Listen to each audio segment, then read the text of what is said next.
बगैर निकल जाते तो ये बड़ी गलत बात है। तो कोशिश करें कि जब भी घर से बाहर निकले तो भरपेट खाना खाकर निकले। भरपेट का मतलब ये नहीं कि ओवर ईटिंग आपने कर लेनी, मतलब अपनी भूख को रखते हुए अच्छा नाश्ता करें, क्योंकि पूरे दिन का जो आपकी एनर्जी होती है वो आपके नाश्ते पे बेस करती होती है। तो खाए पिए बगैर घर से बिल्कुल नहीं निकलना चाहिए, क्योंकि अगर आपका जो फूड है वो आपको एक it's just kind of a happiness. तो अगर आपका फूड की कंजप्शन अच्छी है, आप अच्छे से खा पी रहे हैं, तो आपका मूड बहुत हद तक जो है वो बेहतर रहता है। तो खाने पीने में जो है ना वो एहतियात भी करनी चाहिए, हेल्दी फूड को भी खाना चाहिए और खाने को कभी भी स्किप नहीं करें, क्योंकि पूरा दिन की एनर्जी जो है वो आपको नाश्ते से मिलती है। और जाहिर बात है कि जब आप पूरा दिन अपना मसरूफ रहते हैं तो बहुत ज़्यादा ज़रूरी भी है ये जानना कि मौसम का हाल कैसा है। तो हम हैं आपको बताने के लिए कि आज का क्या मौसम की क्या अपडेट्स हैं, लेकिन उसके लिए आपको चलना पड़ेगा हमारे स्पेशल सेगमेंट की जानिब जो कि है टुडेज वेदर।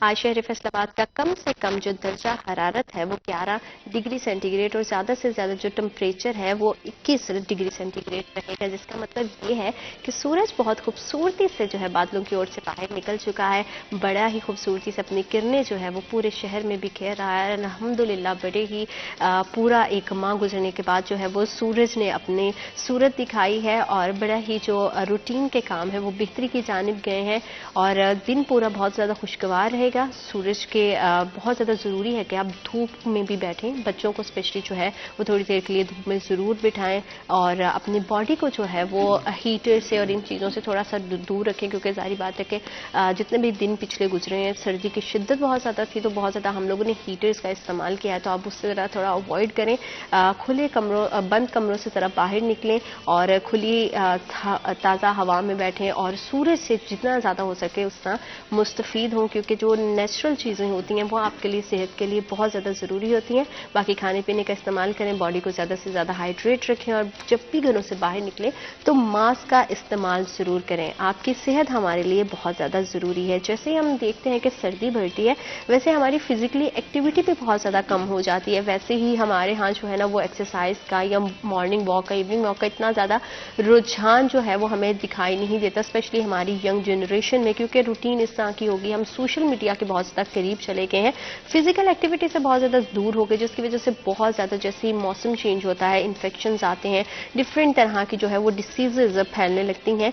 तो उसमें बहुत ज़्यादा ज़रूरी होता है कि किस तरह से मेडिकेशन से दूर रह के मेडिटेट करके अपने आप को हम फिट रख सकते हैं, अपने आप की सेहत का ख्याल रख सकते हैं। और स्ट्रोक के हवाले से जो है वो बात करना बहुत ज़्यादा ज़रूरी है। जो चांसेस हैं स्ट्रोक के वो सर्दी में बहुत ज़्यादा बढ़ जाते हैं। स्ट्रोक क्या है और इसके चांसेस किस तरह से बढ़ते हैं, इसकी क्या सिम्टम्स है, इसके पीछे की क्या वजूहात है और उसे योगा के जरिए किस तरह से हम जो है वो ओवरकम कर सकते हैं, इन तमाम मौजूद पर बात करने के लिए आज हमने स्टूडियो में ज्वाइन किया है योगा एक्सपर्ट हैं योगी नईम। अस्सलाम वालेकुम। वालेकुम सलाम। कैसे हैं आप? अल्हम्दुलिल्लाह। Thank you so much for coming. आपकी तशरीफ आपकी का बहुत शुक्रिया।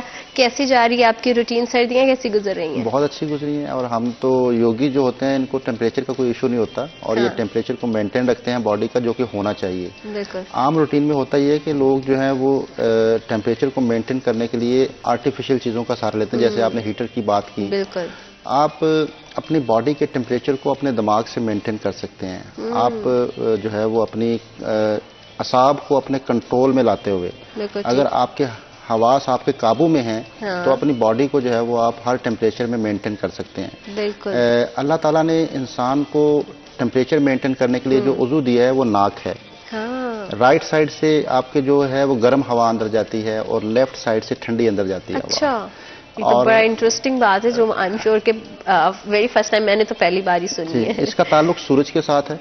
अच्छा। राइट नॉस्ट्रिल सूरज से एनर्जी लेता है और लेफ्ट नॉस्ट्रिल जो है वो चांद के साथ ताल्लुक रखता है, चांद से एनर्जी लेता है। इसलिए जिन लोगों के रात के टाइम राइट नॉस्ट्रिल खुले होते हैं उनको नींद नहीं आती। अगर आपको नींद नहीं आ रही हो तो आप चेक कीजिएगा कि आपका राइट नॉस्ट्रिल ज्यादा खुला होगा, ज्यादा सांस राइट से जा रही होगी, सूरज की एनर्जी जो है वो जगाती है। और जिनके दिन में लेफ्ट नॉस्ट्रिल ज्यादा खुलता है उनको सुस्ती होती है। इसलिए इसको मेंटेन करना टेम्परेचर को ये नाक के जरिए से किया जा सकता है। अगर आपको बहुत ज्यादा सर्दी लग रही है, आप हरारत बढ़ाना चाहते हैं जिस्म के अंदर, तो अपने राइट नॉस्ट्रिल से आप सांस लिया करें, इससे आपको सर्दी का एहसास कम हो जाएगा। और अगर आपको बहुत ज़्यादा गर्मी लगती है तो आप लेफ्ट नॉस्ट्रल से सांस लें। लेकिन इसमें ख्याल एक और चीज़ रखने का है कि अगर आपका बीपी शूट करता है तो लाजमी आप किसी माहिर योगी से आप जो है वो रब्ता करें, वो आपको फिर गाइड करेगा कि आपने कैसे इसको करना है। जिनके बीपी शूट नहीं करते वो इजीली कर सकते हैं इसको, कि राइट नॉस्ट्रल से सांस लिया हरारत बढ़ाने के लिए। और भी बहुत सारी टिप्स हैं, जो टेक्निक्स हैं जो योगा की हैं, लेकिन ये बहुत आसान है अपनी बॉडी टेम्परेचर को मेंटेन करने के लिए। इसीलिए अब जैसे आपने स्ट्रोक की बात की, तो जैसे हम एक घूंट में पानी पी जाते हैं, हाँ जी, एक पूरा गिलास एक घूंट में पी जाते हैं, बिल्कुल सही, ठीक है। अब कुदरत ने जो है इसको, अगर आपको दीन इस्लाम ने ये एक राज दिया कि आप इसको 3 सांसों में पिए, सांसों का जिक्र किया गया। हम जब भी पानी पिएंगे तो आपका जो अंदर का टेम्परेचर है वो नीचे आएगा, पानी पिएंगे टेम्परेचर नीचे आएगा। जब आप थोड़ा एक घूंट छोटा सा सिप लें आप, और फिर लंबा गहरा सांस लें, अच्छा, और फिर दूसरा सिप लें, इस तरह तीसरा, हर दफा सांस लें, वक्फा देके सांस लें। सांस जो है वो उस टेम्परेचर को मेंटेन करता है, जो आपके अंदर का टेम्परेचर डिस्टर्ब होता है पानी पीने से। तो जब हम तेजी से खाएंगे, तेजी से पिएंगे, तो स्ट्रोक की एक ये वजह है। दूसरी वजह सर्दियों में ये होता है कि हम लिक्विड फूड का इस्तेमाल कम कर देते हैं। मिसाल के तौर पर हम गर्मियों में अगर पानी पीते हैं 2 लीटर, तो सर्दियों में आधा लीटर पे लोग आ जाते हैं। बहुत सारे लोग जो हैं वो आधा लीटर मुश्किल से पी पाते हैं। हालांकि सर्दी में आपको पानी की जरूरत ज्यादा होती है। आपको जो जिस्म के ऊपर खुश्की हो रही होती है, आपकी स्किन खुश्क हो जाती है, और आप फिर लोशन का इस्तेमाल करते हैं, तो उससे बेहतर है कि आप फ्रूट्स ले लें पानी वाले। और कुदरत ने आपको सर्द मौसम में पानी वाले फ्रूट्स दिए हैं जिनमें सब में पानी है और वाफर मकदार में पानी है। तो मैं हमेशा ये कहता हूँ कि पानी पीने की बजाय पानी खा लिया करें। जैसे लोग जो है वो पानी पीने से इसलिए डरते हैं कि बार बार वॉशरूम जाना पड़ेगा। बिल्कुल ठीक है, लेकिन उसका भी एक राज है। अगर आप पानी को सही तरीके से पिएंगे तो आपको बार बार वॉशरूम में जाना पड़ेगा। हम करते क्या हैं, हम एक बर्तन से दूसरे बर्तन में पानी को डाल देते हैं, तेजी से। तरीका जो मैंने बताया कि आहिस्ता पिए, सांस लेके पिए और सिप करके पिए। पानी को जब आप बहुत चूस के पिएंगे तो उससे फिर आपकी बॉडी के अंदर एब्जॉर्ब होगा पानी, जहां जहां जरूरत है पहुंचेगा। अगर आप उसको आप मेंटली बस टेलने वाली करेंगे तो फिर तो वो एकदम से पेट भी भारी लगने लगेगा, पेट भारी हो जाएगा। और फिर ये भी एक इशू है कि हम पानी जब पीते हैं तो काफी ज्यादा पी लेते हैं एक ही वक्त में। हाँ जी, ठीक है, 2-3 गिलास जब लोग पीते हैं, तो गर्मियों में खासकर बहुत ज्यादा पानी पी लेते हैं। तो ये इसका मतलब ये नहीं कि आपने ज्यादा पानी पी लिया तो आपको पानी की जो है वो कमी नहीं होगी, या वो उसकी जो शिद्दत थी प्यास की वो कम हो जाएगी। प्यास की शिद्दत भी कम होती है बहुत आहिस्ता पानी पीने से। तेजी से पानी पीने से प्यास की शिद्दत भी कम नहीं होती, मुंह खुश्क होता है। तो सर्दियों में जो स्ट्रोक की बात हुई, दूसरी वजह क्या है कि आपकी जब बॉडी जो है वो सिकुड़ जाती है। अच्छा। आम रूटीन में हम जब टेम्परेचर थोड़ा बेहतर होता है, कोई सूरज निकलता है, तो बॉडी में खुद ब खुद फ्लेक्सिबिलिटी रहती है जिस्म में। आपके एक तो आप कपड़ा टाइट नहीं पहनते जब सूरज निकलता है, और खासकर जब सर्दियां आती हैं तो हम बहुत टाइट कपड़े पहनते हैं ताकि सर्दी से बचा जाए। तो जो टाइट कपड़े पहनने से आपकी स्किन और सिकुड़ जाती है और स्ट्रेच नहीं करते हैं हम बॉडी को, जिससे फिर आपकी जो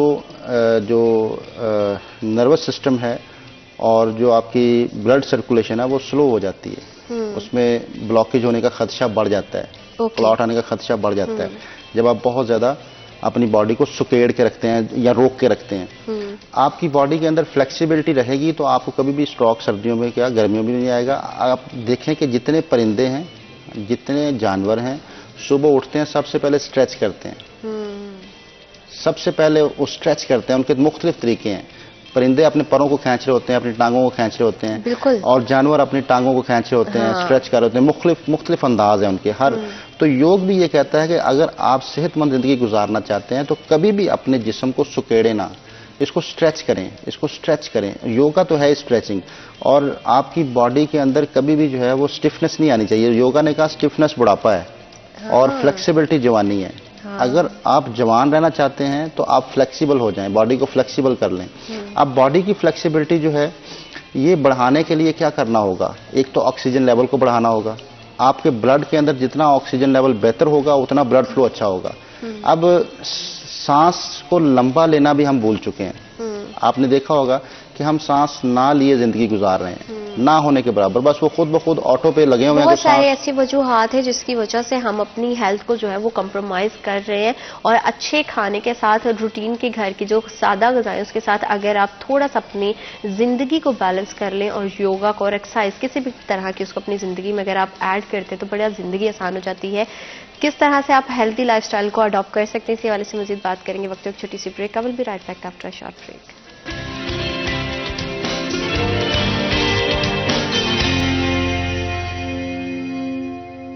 welcome back to after a short break. आप देख रहे हैं सिटी आर्टन, और आपकी सेहत हमारे लिए एज यू ऑल नो कि बहुत ज़्यादा इंपॉर्टेंट है। हमारी हमेशा से कोशिश रहती है कि आपको ऐसी चीज़ें बताई और सिखाई जाएं जो आपकी ज़िंदगी को बहुत बेहतर बना सके। योगा एक बहुत ही खूबसूरत चीज़ है, मेडिटेशन है, आपके स्ट्रेस को दूर करती है, डिप्रेशन बहुत ज़्यादा बढ़ गया उसको दूर करती है, और विंटर्स में स्ट्रोक बहुत ज़्यादा हो जाता है क्योंकि हमारा जो मूवमेंट है वो बहुत ज़्यादा कम हो जाती है, पानी का इंटेक बहुत ज़्यादा कम हो जाता है। तो उसको किस तरह से ओवरकम किया जा सकता है, इसी हवाले से मज़ीद बात करेंगे। योगी, आप बता रहे थे कि किस तरह से जो है कौन से सिम्टम्स हैं जो हमारी बॉडी में जो है हमें दिखाई देंगे तो हमें पता चलेगा कि हम जो है वो स्ट्रोक जैसे जो डिसीज बोलेंगे इसे, या फिर अपने बॉडी का चेंज बोलेंगे, चेंज बोलेंगे कि इसमें मुब्तला हो गए। तो आपको खुद घर पे रहते हुए कैसे पता चलेगा कि मुझे जी स्ट्रोक है? अगर आपको जिस्म में मुसलसल किसी जगह पे पेन है, मिसाल के तौर पर अगर आपको गर्दन में दर्द है, कंधों में दर्द है मुसलसल और वो कम नहीं हो रहा, तो लाजमी आपको चेकअप कराना चाहिए। योगा ये कहता है कि अगर आपकी गर्दन रिलैक्स नहीं है, क्योंकि पहला कनेक्शन आपका गर्दन पे है दिमाग के साथ, नर्वस सिस्टम के जरिए से, अगर आपकी गर्दन में अनईजीनेस फील हो रही है तो वो आपको ये साइन है कि आपके नर्वस सिस्टम पे प्रेशर है, आपकी नर्वस सिस्टम जो है वो आप श्रिंक हो रहे हैं, आपके नर्वस सिस्टम में जो है वो ज़रूरत है इसको फ्लेक्सिबल करने की, इसको स्ट्रेच करने की ज़रूरत है। तो गर्दन में अगर दर्द है, कंधों में दर्द है, तो आपको लाजमी चेक कराना चाहिए। और फिर देखें, योगा ये कहता है कि जिस्म में दर्द का होना ये एक नेमत है, अच्छा, ब्लेसिंग है। ओके। अगर ये दर्द ना हो तो आप कैसे फील कर पाएंगे आपके जिस्म के अंदर कोई तब्दीली आई है? आप तो सेंसलेस हैं। फिर अगर आप अपनी बॉडी की पेन्स को लेकर परेशान हैं तो इसके लिए लाजमी किसी माहिर से रब्ता करें, वो पेन्स को बेहतर किया जा सकता है, लेकिन पेन्स को सेंसलेस नहीं करना बॉडी के अंदर। ओके। ये पेन्स ही आपको साइन देती हैं, जैसे अपेंडिक्स है, अगर पेन ना हो तो वो तो फट जाए। लेकिन लोगों का भी ये भी सवाल होगा कि सेंसलेस का क्या मतलब है, कि हम अपनी दर्द को कैसे सेंसलेस खुद ही कर लेंगे? सेंसलेस लोग इस तरह करते हैं कि उस पेन को बर्दाश्त कर करके और मूवमेंट कर करके और मुशक्क़त की एक्सरसाइज कर करके जिस्म को हम सेंसलेस कर लेते हैं। मिसाल के तौर पर हम हाथ के ऊपर किसी चीज़ पे मारना शुरू करें, ऐसे जोर जोर से मारते रहें, कोई छड़ी से मारें, तो एक वक्त आएगा उस छड़ी की चोट महसूस नहीं होगी, आप महसूस करना खत्म हो जाएंगे, आपके सेंसरी नर्व्स वहाँ पे काम करना छोड़ देते हैं। अच्छा। आप जब अपनी बॉडी को बहुत ज़्यादा थकाते हैं और थकाने के बाद कुछ दिनों के बाद कहते हैं कि अब मेरा स्टेमिना बन गया है कि अब मैं जो है वो इतने घंटे एक्सरसाइज कर लेता हूँ, मुझे पता नहीं चलता, तो ये कोई फिटनेस नहीं है। फिटनेस ये है कि आपने 30 मिनट्स के अंदर अपने आप को फील करना है, 30 मिनट्स 40 मिनट्स, इससे ज़्यादा आप अपनी बॉडी का वर्कआउट करते हैं और आपको फील नहीं होता। जैसे मिसाल के तौर पर लोग अक्सर कहते हैं जी कि मैं अब 10 किलोमीटर रनिंग कर लेता हूँ, 15 किलोमीटर रनिंग कर लेता हूँ, में चले जाते हैं, 2-2 घंटे ट्रेनिंग कर लेता हूँ, मुझे बॉडी पे फीलिंग नहीं आती, तो ये तो अच्छी चीज़ नहीं है। आपके सेंसरी नर्व्स जो हैं वो आपके एक्टिव होने चाहिए, आपकी बॉडी के अंदर जो भी तब्दीली आए वो आपके दिमाग को मैसेज पहुंचे, फिर आपका इम्यून सिस्टम काम करता है। ये ऑटो मशीन है, बिल्कुल ठीक। आपका इम्यून सिस्टम काम करता है आपके सेंस करने से, इम्यून सिस्टम खुद ब खुद काम करता है। जब इम्यून सिस्टम काम नहीं करता, सेंसरी नर्व्स आपके जो है बिल्कुल डेड हो जाते हैं, ना होने के बराबर काम करते हैं, तो फिर हमें डॉक्टर साहब कहते हैं कि ये बीमारी आपके अंदर पल रही थी और ये आज से नहीं है, ये कई सालों से है, आपको पता नहीं चला, और ये अब लास्ट स्टेज पे हैं, अब हम इसके लिए कुछ नहीं कर सकते। तो इसलिए कभी भी जो है वो सेंसलेस ना हो, बॉडी आपकी सेंसलेस नहीं होनी चाहिए। अपनी बॉडी से प्यार करें। ये वाहिद वो जिस्म है, ये वाहिद वो घर है जिसके अंदर आपने आखिरी सांस तक रहना है, आखिरी सांस तक इसमें रहना है, तो इसकी केयर करें। योगा ये कहता है कि आपने इसको अपनी मलकियत नहीं समझना। योगा की एक क्लास है जिसका आखिरी जो दर्जा है उसको अपारिगिरा कहते हैं, संस्कृत जुबान का लफ्ज़ है। अपारिगिरा का लफ्ज़ी मतलब है कि अदम मलकियत हो जाना, किसी भी चीज़ को, किसी भी शख्स को, किसी भी आपकी दुनिया में कुछ भी है, यहाँ तक कि अपनी बॉडी को भी अपनी मलकियत नहीं मानना। ये आपकी मलकियत नहीं है, ये आपने वापस करना है, इसको वापस करना है। तो जो मलकियत नहीं होती उसकी केयर करना ज़रूरी होता है। तो इसलिए हम ये कहते हैं कि आप अपनी बॉडी के ऊपर काम करें, इसको फ्लेक्सिबल रखें, इसको इस तरह की एक्सरसाइजेज दें, इस तरह की स्ट्रेचेस दें ताकि वो आपके सेंसेस एक्टिव रहें, सेंसेस सेंसलेस ना हों। अब जैसे स्ट्रोक की बात आपने की, तो उसके लिए हम कुछ चीज़ें डिस्कस करना चाहेंगे कि कौन सी योगा आपको फ़ायदा पहुंचा सकती है।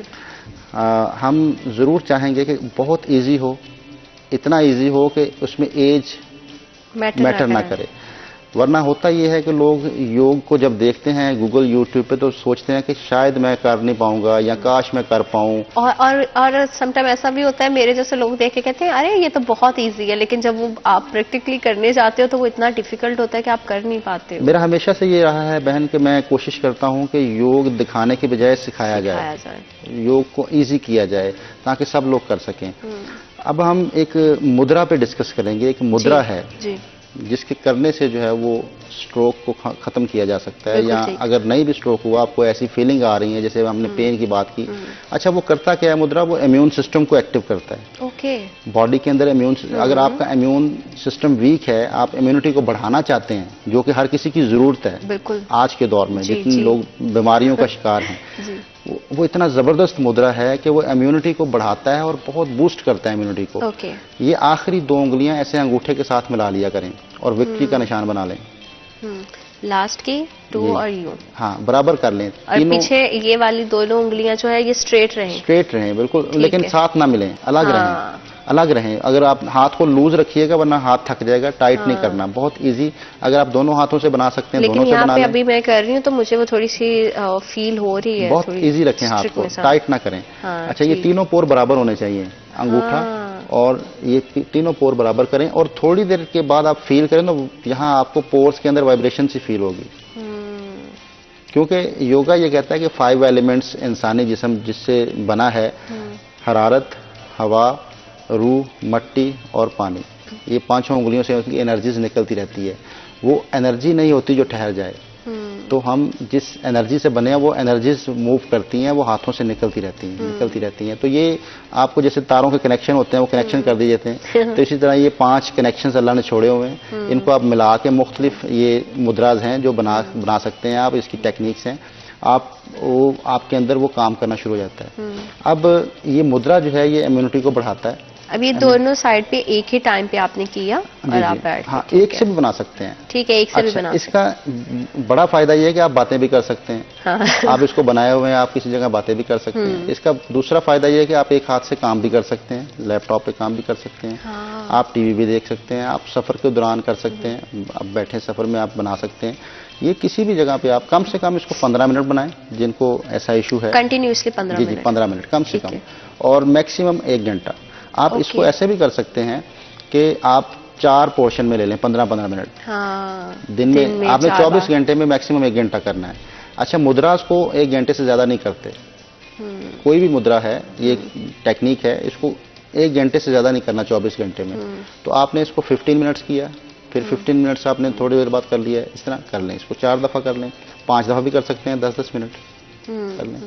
तो ये मतलब टाइम के साथ इसको जो है वो हम डिवाइड कर सकते हैं। फर्स्ट आपको जो है वो मुद्रा बता दी है योगी ने, आगे नेक्स्ट कैसे कर सकते हैं, खाने पीने का क्या जो है वो आपका शेड्यूल होना चाहिए, किस तरह की आपको जो है वो विंटर के लिहाज से आपका इंटेक होना चाहिए मील का, इस पर मजीद बात करेंगे वक्त एक छोटी सी ब्रेक का। Will be right back after a short break.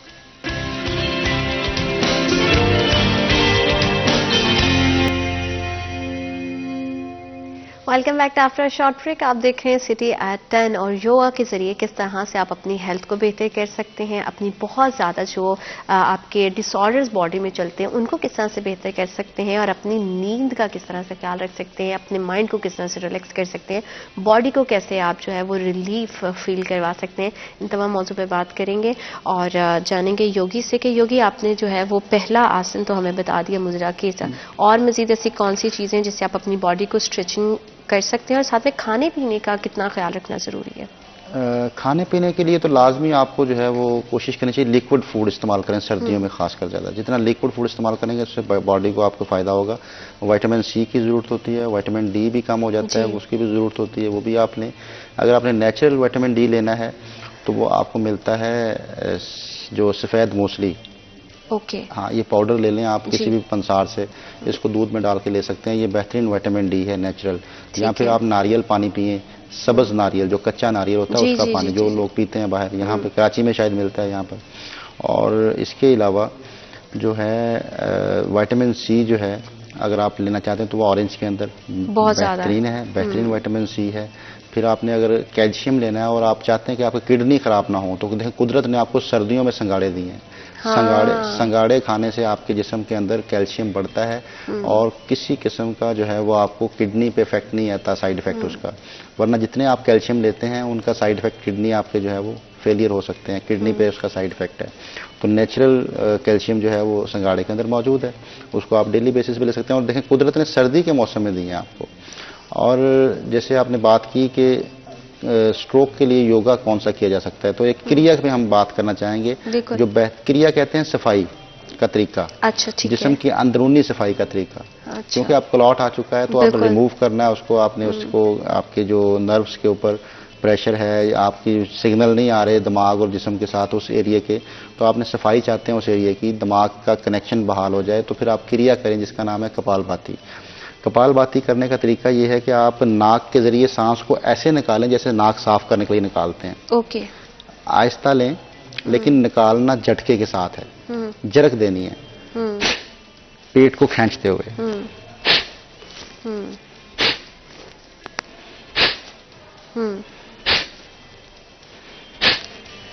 और ये कितने टाइम तक करना है? अच्छा, आप इसको बहुत स्लो भी कर सकते हैं, मतलब एक सांस निकाला फिर थोड़ा सांस ले लें बीच में। ठीक है योगी, मैं आपकी बात को यहीं से आगे बढ़ाऊंगी। इन्होंने आपको जो है वो तरीका बता दिया है, तब तक आप इसको प्रैक्टिस करें और हम लेते हैं छोटी सी ब्रेक, और ब्रेक के बाद जानेंगे कि और किस तरह से जो है वो अपनी बॉडी को आप मेंटेन कर सकते हैं। Will be right back after a short break.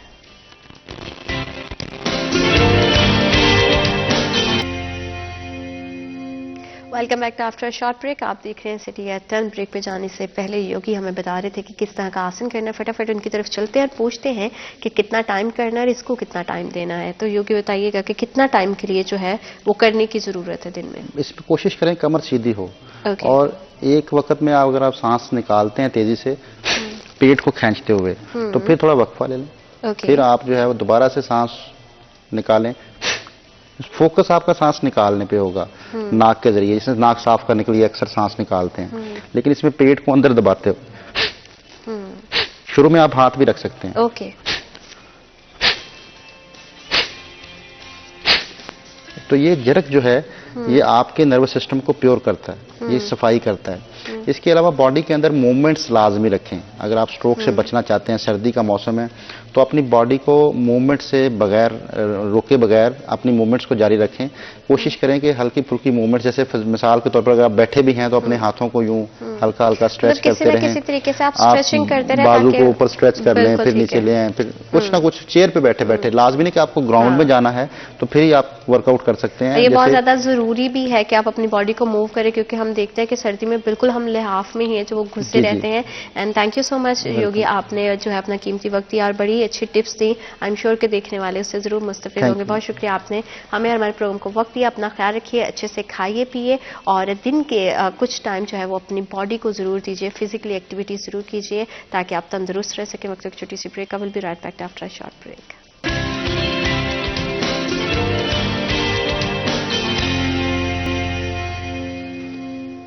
Welcome back to after short break. आप देख रहे हैं सिटी एट 10। और सर्दियां जैसे जैसे गुजरती जा रही हैं, अपना ख्याल रखना बहुत ज़्यादा ज़रूरी है। जिस तरह से हम जो है वो चाहते हैं कि हमारी स्किन बहुत अच्छी हो, हमारे बाल बहुत अच्छे हों, हम जो फिजिकली बहुत अच्छे दिखाई दे, तो जब हम बात करते हैं तो सबसे पहले जो हमारी ब्रीथ है उसका साफ होना बहुत ज़्यादा ज़रूरी है, और उसका ताल्लुक जो है वो हमारे मुँह से है। हमारे दांत अच्छे होने चाहिए, हमारा जो टीथ कंडीशन है उसका ख्याल रखना बहुत ज़्यादा ज़रूरी है। ब्रशिंग करना, खाने पीने में किस तरह की करनी है, अगर आप छोटे बच्चों के हवाले से बात करें तो उनका किस तरह से आप ख्याल रख सकते हैं, और दांतों से रिलेटेड जितनी भी आपकी प्रॉब्लम्स हैं उसको किस तरह से ओवरकम किया जा सकता है, इसी मौजू पे बात करने के लिए आज हमने स्टूडियो में ज्वाइन किया है डॉक्टर जफर इकबाल साजिद है, consultant dental surgeon allied hospital Faisalabad. अस्सलाम वालेकुम। वालेकुम सलाम। कैसे हैं आप? अल्हम्दुलिल्लाह। Thank you so much for coming. मैं बिल्कुल ठीक हूँ, thank you so much for coming. किस तरह गुजर रही है जिंदगी? ठीक ठाक है? अल्हम्दुलिल्लाह, बहुत अच्छी, शुक्र अल्लाह का।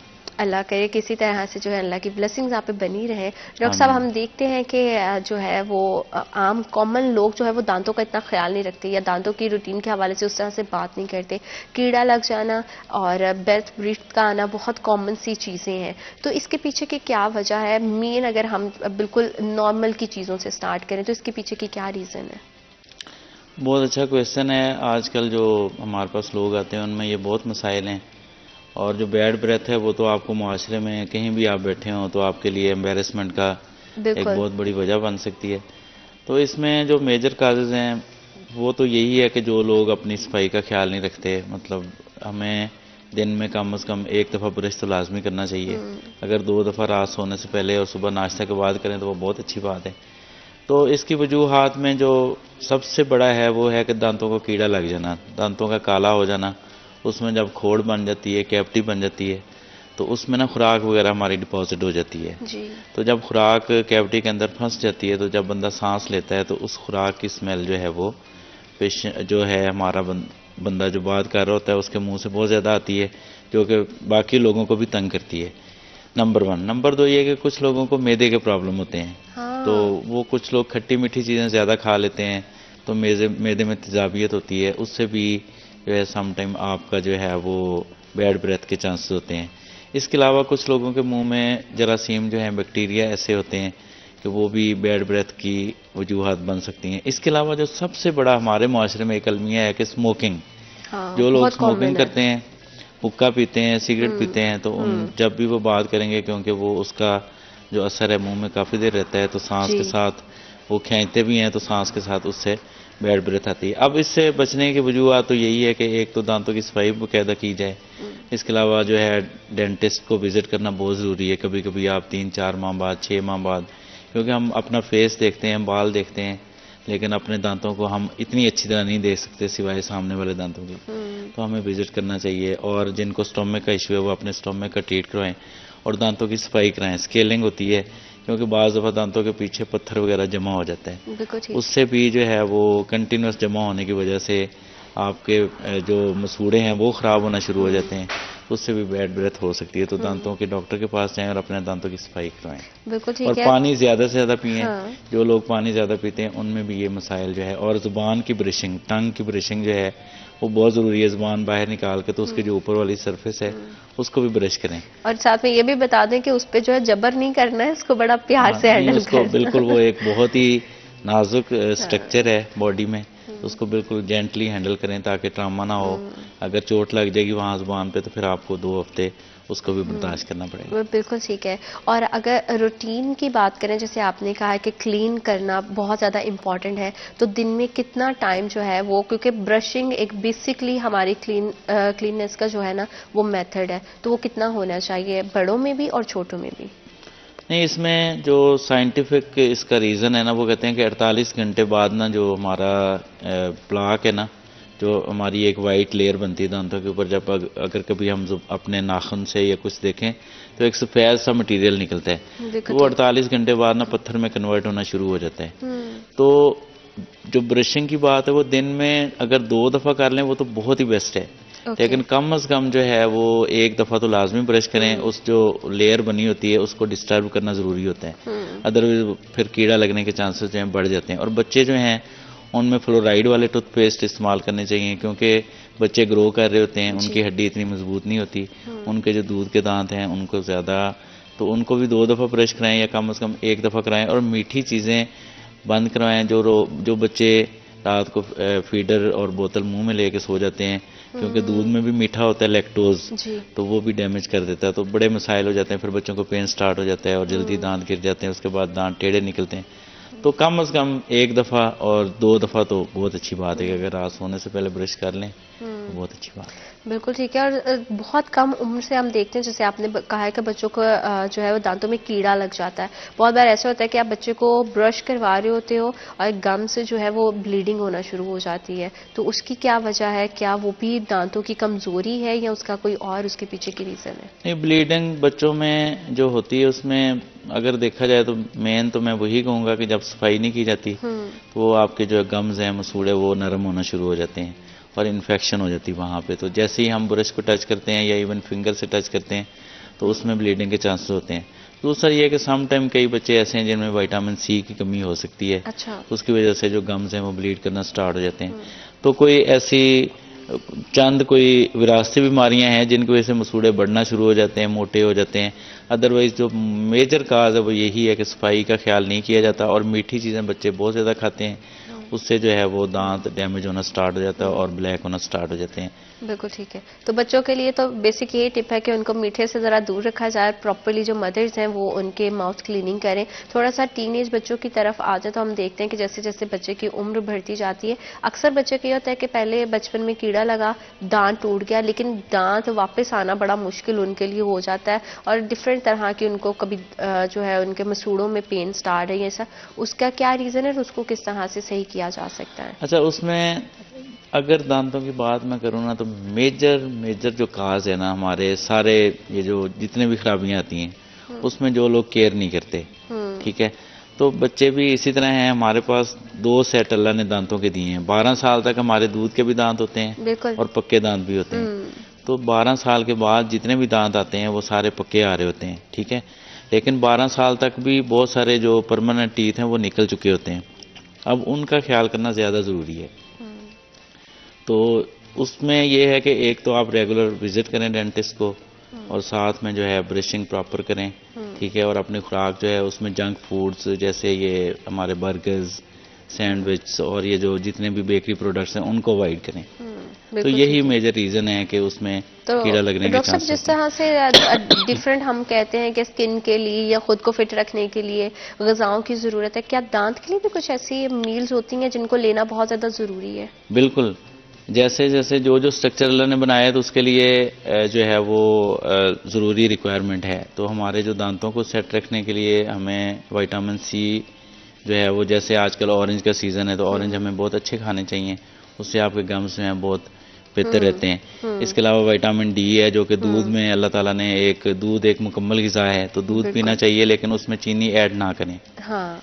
अगर आपने उसका टेस्ट चेंज करना तो एक फाइबर मुनासिब और मिक़दार किस में। तरह की चीज़ें जो है वो हमारी डाइट में शामिल होनी चाहिए? 2 तो बता दी हैं, दूध का इस्तेमाल और विटामिन सी, और मज़ीद किस तरह की ग़िज़ाएँ लेनी चाहिए ताकि आपके दांत जो है वो तंदुरुस्त रह सके और चमकते रहें, ताकि आप मुस्कुराएं तो आपकी मुस्कुराहट बहुत खूबसूरत बन जाए। इसी हवाले से मज़ीद बात करेंगे वक्त एक छोटी सी ब्रेक का। Will be right back after a short break.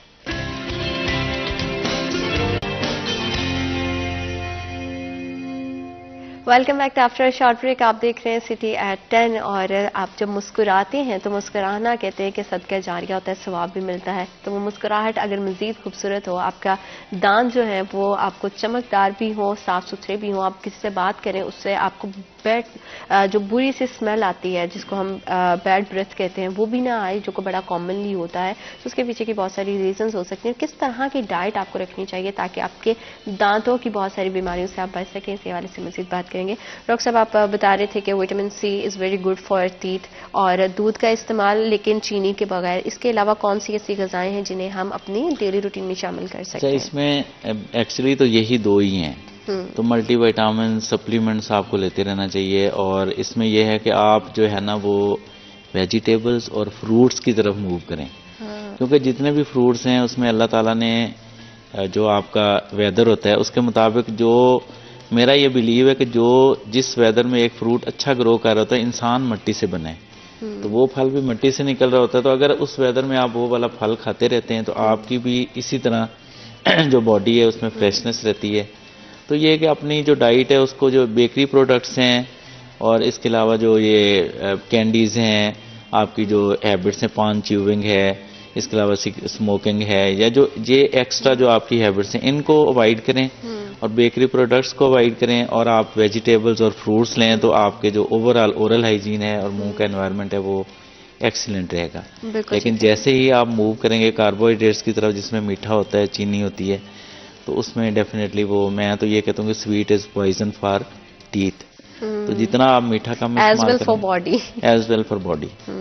तो बहुत ज़्यादा ज़रूरी है कि आप थोड़ा बैलेंस रखें इस चीज़ में। मीठा खाना भी चाहिए लेकिन एक बिल्कुल हाथ रोक के खाना चाहिए। आपने स्मोकिंग की बात की, बहुत सारे लोग हम देखते हैं हमारे इर्द गिर्द, बहुत यंग बच्चे 20s में जो है वो स्मोकिंग स्टार्ट कर देते हैं। पान का, सुपारी का इस्तेमाल बहुत आम हो जाता है, उसकी वजह से बहुत सारी ऐसी हमारे मुंह की बीमारियां हो जाती हैं जिनकी वजह से अगर बात करें तो कैंसर जैसी बीमारी भी हो जाती है। तो इससे किस तरह से बचा जा सकता है, किस तरह से अपने जो है वो दांतों का ख्याल रखा जा सकता है? बहुत अच्छा क्वेश्चन आपने किया है। बिल्कुल, जो भी हमारे पास पेशेंट्स आते हैं, उन जो कैंसर के पेशेंट हैं खास, और अब कैंसर सबसे पहले तो ये पता होना चाहिए कि कैंसर मुंह में होता कैसे है और वो नज़र कैसे आता है। तो मुंह में एक जख्म बन जाता है कोई भी, जो कि जख्म रुकता नहीं है, वो बढ़ना शुरू हो जाता है। पहले छोटा सा होता है, फिर वो बढ़ना, वो सफ़ेद कलर का भी हो सकता है और लाल कलर का भी हो सकता है। अच्छा। तो उसमें हम जैसे इस तरह की कोई चीज़ देखें तो फौरी डेंटिस्ट के पास जाएं। जो आम मेडिकल प्रैक्टिशनर हैं उनको इस हद तक नहीं पता होता, उनके पास भी आप जा सकते हैं, बट आप डेंटिस्ट के पास जाएंगे तो वो फौरी भी देख लेगा कि ये तो इस तरफ जा रही है ना चीज़। तो जो स्मोकिंग है, जो लोग सिगरेट पीते हैं, जो लोग पान खाते हैं, जो लोग ड्रिंकिंग करते हैं, जो लोग जो है वो अपनी डाइट में वेजिटेबल्स और फ्रूट्स का इस्तेमाल कम करते हैं, विटामिन की डेफिशिएंसी होती है, और कुछ ख़ानदान ऐसे होते हैं जिनमें कैंसर की बीमारियां होती हैं। ठीक है। अब जो तंबाकू है वो हमारे पास बहुत सारी इकसाम का है, बीड़ा रखते हैं लोग, ठीक है, और इसके अलावा स्मोकिंग करते हैं, हुक्का पीते हैं। तो ये सारी टाइप जितनी भी हैं, बेसिकली ये एक लंबी थ्योरी है कि जेनेटिक लेवल पे जहाँ पे हमारे जो खुलिए जो तकसीम हो रहा होता है जिस्म में, उसमें जाके चेंजेस आती हैं। तो एक चीज़ जब हद से ज़्यादा बढ़ना शुरू हो जाती है उसे हम कैंसर कहते हैं। ठीक है। हमारे मुंह में अगर देखें तो ज़ुबान एक नॉर्मल हमें नज़र आती है, लेकिन अगर यही ज़ुबान मोटी होना शुरू हो जाए, लाल रंग हो जाए या वाइट हो जाए, तो वो कैंसर की तरफ चली जा सकती है। अच्छा। तो ये है कि ये जितनी भी चीज़ें हैं इनको अवॉइड किया जाए, स्मोकिंग को अवॉइड किया जाए, जो धुएं के बगैर है, शीशा बच्चे इस्तेमाल करते हैं, स्मोकिंग करते हैं। तो ये शुरू में तो ऐसा नहीं होता, लेकिन जब लॉन्ग टर्म इस्तेमाल करते हैं तो वो जेनेटिक लेवल पे, ये एक बहुत ही लंबी डिटेल है, लेकिन मैं सादा लफ्ज़ों में यही कहूँगा कि हमारे जो खुलिए बांधे होते हैं, जो एक साइकिल चल रहा था, उस साइकिल में ये डिस्टर्बेंस पैदा करती हैं ये वाली चीज़ें, फ्री रेडिकल्स पैदा होते हैं, उससे अनकंट्रोल प्रोडक्शन स्टार्ट हो जाती है। एक चीज़ जो पहले कंट्रोल में है वो बढ़ना शुरू हो जाती है। तो कोशिश करें कि ये जितनी भी पान च्यूइंग है, स्मोकिंग है, हुक्का है, ड्रिंकिंग है, छालिया है, नस्वार है, गुटखा है, इन सब चीज़ों को छोड़ दें। ये आपके मुंह में एक ऐसी बीमारी का बायस बन सकते हैं जिसका इलाज जो है वो एक तो बहुत महंगा है, और उसमें आपकी ज़िंदगी जो है वो, उसकी जो क्वालिटी है वो भी कम हो जाती है, और ज़िंदगी आपकी ओवरऑल भी कम हो जाती है। और अगर इस तरह की किसी भी तरह की बीमारी से कोई जो है मुब्तला है किसी बीमारी में, कैंसर जैसी, तो इब्तदाई तौर पर अगर वो तमाम चीज़ों को छोड़ देता है और उसका ट्रीटमेंट बर वक्त करवाता है, तो इज़ इट क्योरेबल? इसमें जो है ना ये है कि सिर्फ वो छोड़ने से क्योर नहीं होगा, उसमें हम स्टेज देखते हैं कि अगर तो वो शुरू में ही आ गया कि एक छोटा सा जख्म बने, तो डॉक्टर ना उसका थोड़ा सा टुकड़ा लेके उसको लेबोरेटरी में भेजता है, उसे हम बायोप्सी बोलते हैं। तो वो बायोप्सी में पता चल जाता है कि ये इब्तदाई स्टेज है, फर्स्ट स्टेज है, सेकंड स्टेज है, थर्ड स्टेज है या फोर्थ स्टेज है। तो जितना वो लेट आता है ना, उतने उसके क्योर के चांसेस कम होते हैं, और जितना वो अर्ली आता है उसमें हम उसको सर्जरी से काट के इलाज कर देते हैं, सांस शुआएं लगती हैं और दवाइयाँ लगती हैं, तो उससे पेशेंट जो है वो क्योर हो जाता है। बिल्कुल बिल्कुल ठीक है। ये तो कैंसर की बात होगी, लेकिन अक्सर हमने डॉक्टर साहब देखा है कि मुंह पे जो है ना सर्जन आपका लेफ्ट राइट कभी भी स्वेलिंग बहुत ज़्यादा हो जाती है, जिससे आपका ये पूरा वेन, ये पूरा एरिया आपको खिंचाव फील होता है। उसकी क्या वजह है और उसको किस तरह से हम ट्रीट कर सकते हैं? अच्छा, इसमें जो मेजर ये ज़्यादातर उन लोगों को होता है जो शुगर के पेशेंट हैं, डायबिटीज़ के पेशेंट हैं, या जिनको कोई और जिस्म की बीमारी है ना, जिनमें कुव्वत मुदाफ़ियत बहुत कम होती है, ज़्यादातर उन लोगों में होता है। लेकिन नॉर्मल बंदों में भी हो सकता है, ये नहीं है कि नॉर्मल में नहीं होता। अब इसका भी सारा अमल यही है कि आपके जो दांत है उसमें कीड़ा लगा, पहले उसके जो सफ़ेद है ऊपर वाली वो नुकसान हुई, उसके बाद नीचे पीले रंग की तय होती है, फिर नसें होती हैं। जब रेशा नसों में पहुंच जाता है तो बंदा जो है अपना इलाज नहीं करवाता, उसको पहले ठंडा गर्म लगता है, दर्द होता है, उस वक्त तक भी वो इलाज नहीं करवाता, तो फिर रेशा जो है वो नीचे हड्डी की तरफ आ जाता है, उसमें जो है वो सूजन हो जाती है, जो कि बढ़ते बढ़ते बाज़ औक़ात जो शुगर के पेशेंट हैं ख़ास तौर पर, उनमें जो आपकी सांस की नाली है उस तक पहुंच जाता है, और पेशेंट को सांस लेना और खाना पीना भी मुश्किल हो जाता है। तो इसकी जो वजूहात हैं उसमें यही है कि जो पेशेंट तो किसी और बीमारी में मुब्तला हैं उनमें ये ज़्यादा होता है, और जो नॉर्मल बंदे हैं वो सफाई का अगर ख्याल नहीं करेंगे और इब्तदाई स्टेज पे डॉक्टर के पास नहीं जाएंगे तो उनका मुंह भी सूज सकता है। बिल्कुल तो ये ठीक है। काबिल इलाज है, लेकिन अगर इसमें हम गफलत करें तो ये कई दफ़ा आपकी मौत का सबब भी बन सकता है, और उसकी वजह सिर्फ सांस की नाली का दब जाना है। हाँ। ठीक है, तो फिर हमें जब लेट स्टेज पे पेशेंट आएगा, जब बहुत ज़्यादा स्वेलिंग बड़ी होगी, उसमें बेसिकली रेशा बन जाता है, उसको फिर बाहर से कट लगा के साफ करना होता है, और बहुत ज़्यादा रेशा कई लोगों का निकलता है। बिल्कुल ठीक है। तो जितने भी हमारे डायबिटिक पेशेंट्स हैं, उनका कितने अरसे के बाद उनको आप रिकमेंड करते हैं कि वो डेंटल के पास जाएं और जाके जो है वो अपनी दांतों का नॉर्मल जो है वो रूटीन चेकअप करवाएं? इसमें यह है कि डायबिटिक पेशेंट के अलावा भी मैंने पहले भी बात की कि हम लोग थोड़े गाफिल हैं दांतों के मामले में जी। क्योंकि हमें नज़र नहीं आता। जो हमें अपने चेहरे पे एक हल्का सा निशान भी हो हम उसे देखते हैं, लेकिन दांत अगर आप मिरर में भी देख लें तो आपको प्रॉपर्ली नज़र नहीं आएंगे। इंस्ट्रूमेंट चाहिए उसके लिए, इंस्ट्रूमेंट अंदर से बाहर से आपका तालू है, जुबान है, उसको देखना पड़ेगा। तो आप 3 माह बाद, 6 माह बाद, और अगर आप बहुत ही कुछ सुस्त इंसान है तो कम से कम 1 साल बाद तो अपने डॉक्टर के पास लाजमी जाएं कि डॉक्टर साहब देखें मेरे मुंह में कोई मसला तो नहीं हो रहा। बिल्कुल ठीक है। तो मतलब अब ये ज़रूरी चीज़ है कि आप इसको करें, और साथ साथ जो है वो अपने खाने पीने का भी जो है वो डायबिटिक पेशेंट तो वैसे ही बहुत ज़्यादा ख्याल रखते हैं। तो सर्टेन एज के बाद भी हम देखते हैं कि हमारे बुज़ुर्ग जितने हैं वो सारी बातें कि ब्रश करना उनके लिए मुश्किल हो जाता है। तो ब्रशिंग के अलावा कौन से ऐसे मुतबादिल ज़राए हैं जिनको इस्तेमाल करते हुए हम अपने पूरे मुँह का ख्याल रख सकते हैं, उसकी सफाई कर सकते हैं, ताकि ईजिली जो है वो किसी भी तरह की बीमारी से आप बच सकें? इस मौज़ पर मज़ीद बात करेंगे वक्त एक छोटी सी ब्रेक का। Will be right back after short break.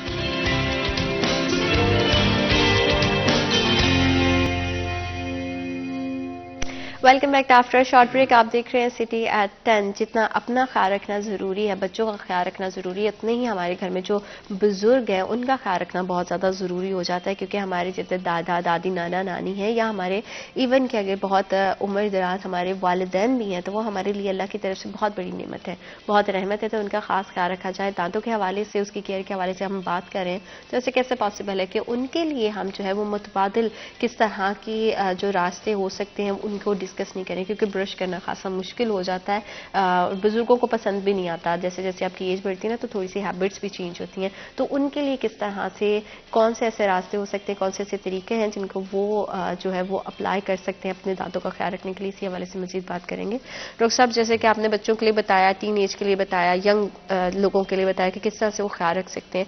बुजुर्गों की बात करें तो टाइम के साथ साथ वो ब्रशिंग का इस्तेमाल ज़रा खासा कम कर देते, तो वो किस तरह से अपनी दांतों का ख्याल रख सकते हैं? उसमें यह है कि जिन लोगों की ओरल हाइजीन अपनी जवानी में या वो ठीक रहती है, वो जब बूढ़े भी हो जाते हैं तो उनके दांत काफ़ी हद तक ठीक रहते हैं। उनको भी हम दांतों की बीमारियों से इस तरह बचा सकते हैं। अगर उनको बुढ़ापे में कोई बीमारी होगी तो उस बीमारी को कंट्रोल में रखें, पहले नंबर पे। दूसरे नंबर पे ये है कि अगर वो ब्रश नहीं कर सकते तो आजकल इलेक्ट्रॉनिक ब्रश भी आए हुए हैं, कुछ चीज़ें मतलब मार्केट में अवेलेबल हैं जो कि लोग बूढ़े हो जाते हैं तो उनके लिए आप उस तरह के मेथड यूज़ कर सकते हैं। लेकिन अगर सिंपलेस्ट मैं बताऊं तो उसमें हमारे पास अल्टरनेटिव ये है कि हम मुंह को कैसे साफ़ कर सकते हैं।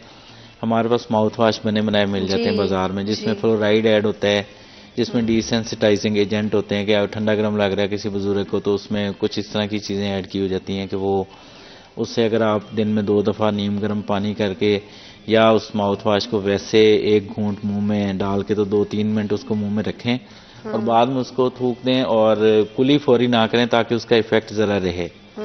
तो उससे जो है वो उस बुजुर्ग के जो दांत हैं वो काफ़ी हद तक सही रहेंगे।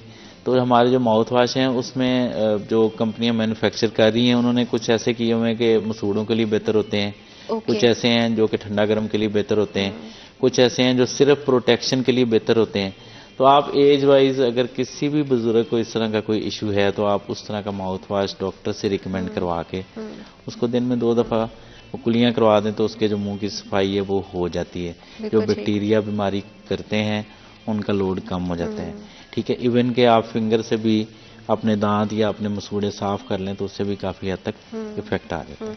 और एक और चीज़ बहुत इंपॉर्टेंट है जो कि शायद बुजुर्गों के लिए थोड़ा सा डिफिकल्ट होता है, क्योंकि सारी बात है दांत में उस तरह की मजबूती भी नहीं रहती है। यंग लोग अगर मसवाक का इस्तेमाल करें तो उसके कितने फ़ायदे हैं? मिसवाक हो या टूथब्रश हो, जो टूथपेस्ट है ना उसका कोई इतना ज़्यादा रोल नहीं है। टूथपेस्ट हमने इसलिए यूज़ किया कि उसमें फ्लोराइड ऐड कर दिया, उसमें ज़रा टेस्ट आ जाता है मुंह में आपको, जब आप ब्रश करते हैं थोड़ा टेस्ट। एक्चुअली जो रोल है सफाई में वो ब्रश का रोल है। आपका जो ब्रश है उसके जो फाइबर्स हैं वो बिल्कुल बराबर होने चाहिए और सॉफ्ट होने चाहिए। मार्केट में कुछ रफ है, अप एंड डाउन फाइबर्स होते हैं, वो उस हद तक इतनी क्लीननेस नहीं कर सकते। तो आपका ब्रश अच्छा होना चाहिए। पेस्ट चाहे आप सिर्फ टेस्ट बदलने के लिए थोड़ा सा इस्तेमाल। जो मिसवाक है, चूंकि ओल्ड टाइम्स में आप सल्लल्लाहु अलैहि वसल्लम की सुन्नत है, उन्होंने यही कहा कि अगर मुझे अपनी उम्मत की तकलीफ का डर ना होता तो मैं दिन में 5 मरतबा उन पे फ़र्ज कर देता कि हर नमाज से पहले वो मिसवाक करें। तो मिसवाक के उतने ही फ़ायदे हैं जितने के ब्रश के हैं। उसमें आपको खर्च नहीं करना पड़ता, उसके लिए थोड़ी सी आपको मेहनत करना पड़ती है कि सुबह उठ के या तो आप कहीं जाएंगे या मार्केट में जैसे बने बनाए अवेलेबल हैं वो आप परचेज करेंगे, तो उसके भी सेम इफ़ेक्ट्स हैं। मकसद हमारा ये होता है कि दांतों को साफ रखना है।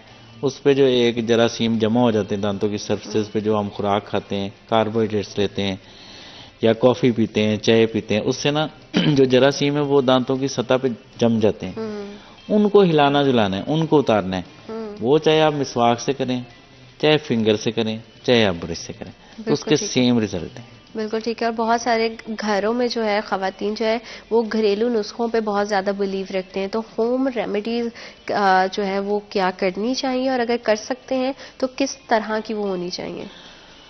जी, बहुत अच्छा क्वेश्चन आपने किया। हमारे माशरे में तो खैर ये एक बहुत बड़ा अलमिया भी है और बहुत बड़ी ब्लेसिंग भी है कि कुछ अगर टोटका कोई नुस्खा कुछ उस तरह का हुआ जिसमें कोई दांत के दर्द के लिए या मसूड़े के लिए इलाज है, फिर तो वो काम आ जाएगा। लेकिन अगर वो उसके उल्ट चला गया तो वो उनके दांतों की ज़्यादा ख़राबी का बायस बन सकता है। तो जो होम रेमेडीज़ हैं उसमें जैसे लौंग का इस्तेमाल है, जो ब्लैक पेपर है उसका इस्तेमाल है, कुछ लोग कर लेते हैं, या नीम गर्म पानी करके नमक डाल के कुलियाँ कर लेते हैं। ये तो एक हद तक काफ़ी हद तक इफेक्टिव है। या बेकिंग सोडा प्लस जो लेमन है उसका सफाई में है कि दांत आपके वाइट हो जाते हैं। बट घरेलू टोटके कभी भी नहीं करने चाहिए। कोशिश करें कि आप सबसे पहले जो लोकल डेंटिस्ट है या सिविल हॉस्पिटल है गवर्नमेंट का, उसमें चले जाएं। सिविल हॉस्पिटल में तो कोई फीस भी नहीं है, फ्री में चेकअप हो जाता है। आप अगर अच्छे तरीके से डॉक्टर से बात करेंगे, उससे क्वेश्चन करेंगे कि मुझे ये प्रॉब्लम है, तो वो कभी भी नहीं कि वो आपको सही गाइड ना करे। तो गाइडेंस बहुत ज़्यादा इंपॉर्टेंट है, और टाइम टू टाइम जो है वो डॉक्टर को विजिट करना भी उतना ही ज़्यादा इंपॉर्टेंट है। मज़ीद और किस तरह की बातों का ख्याल रखना चाहिए ताकि आप जो है वो अपनी मुस्कुराहट को मज़ीद खूबसूरत बना सकें, इस हवाले से मज़ीद बात करेंगे वक्त की छोटी सी ब्रेक का। Will be right back after a short break.